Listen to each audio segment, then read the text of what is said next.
जी बिस्मिल्लाहिर्रहमानिर्रहीम। शुक्रिया जनाब स्पीकर। नहीं, वो ठीक हो गया है, ये रिपेयर हो गया है। ये इन्होंने फ्राइडे सैटरडे संडे लगाए थे। जी जी बिलावल साहब। बिस्मिल्लाहिर्रहमानिर्रहीम। तुइज़्ज़ु मन तशा व तुज़िल्लु मन तशा। O Allah, you honor whom you will and you humble who you will. Janab Speaker, we bow our heads before Almighty Allah. They didn't realize कि आपके पास कुछ notes वगैरह का। वैसे तो नहीं होते लेकिन आज जी जनाब Speaker, we bow our heads before Almighty Allah, who has blessed Pakistan with a military victory over India, with a diplomatic victory over India, and with a narrative victory over India.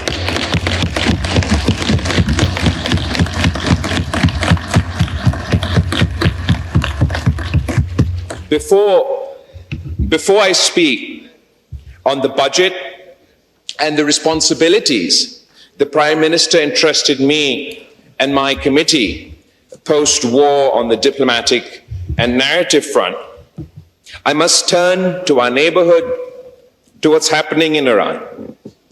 After decades of pushing the same lie that Iran is days away from developing nuclear weapons, a claim that the Israeli Prime Minister made in 1996, in 2001, in 2003, in 2007, in 2010, in 2012, in 2023, in 2024, आखिरकार 2025 में जनाब speaker इन्होंने Israel ने और इनके regime ने इस झूठ की बुनियाद पे ईरान पे हमला किया है।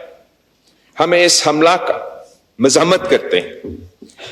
Iran's sovereignty was violated in violation of international law. Military leadership was targeted not on the front lines or on a battlefield or in a war room, but while they slept in their homes in apartment buildings, resulting in the loss of not only their lives, but in the loss of lives of the innocent civilians in Iran. Not only were military leadership targeted, but scientists were targeted, Janab Speaker.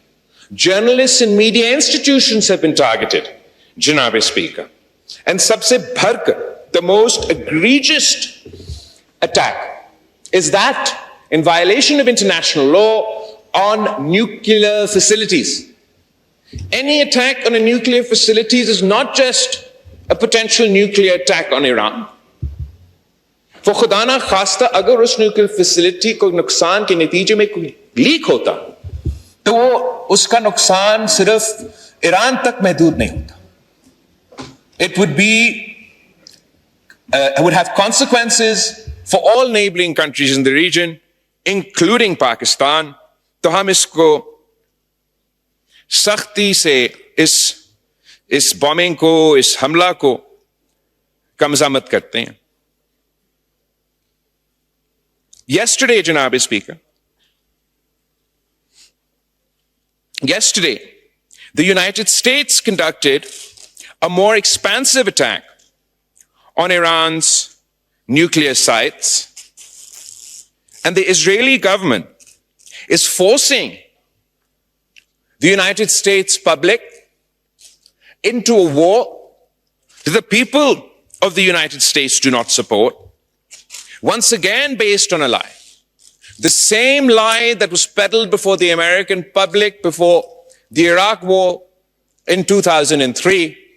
Today it is claimed that Iran is the one with weapons of mass destruction.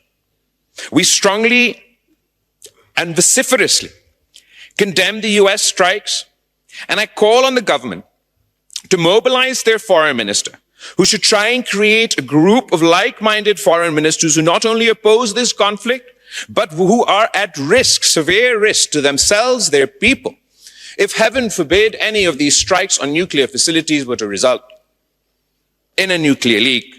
We must emphasize that an attack on nuclear facilities cannot be tolerated under any circumstances. Janab Speaker, there's a poem written in World War II or after World War II, which I'd like to first repeat to you and then rephrase in light of what we are currently experiencing.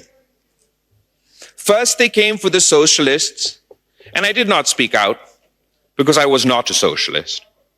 Then they came for the trade unionists, and I did not speak out because I was not a trade unionist. And then they came for the Jews, and I did not speak out because I was not a Jew.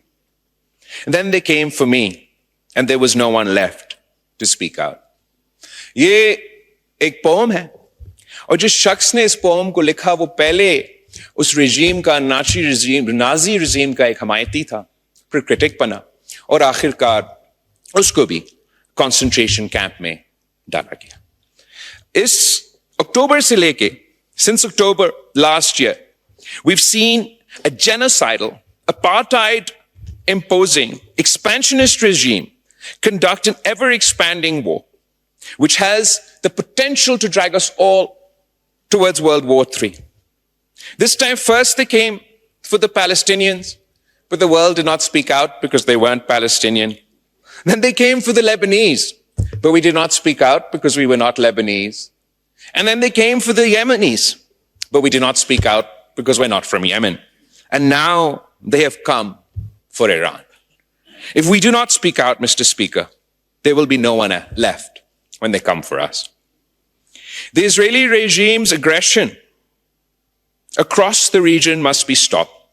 We want to see the day where we can all live in peace, and we can only start working towards that peace if the Netanyahu regime is stopped from its illegal war with Iran, forced to abide by the terms of its withdrawal and ceasefire in Lebanon, and end its apartheid and genocide on Palestinian lands. As it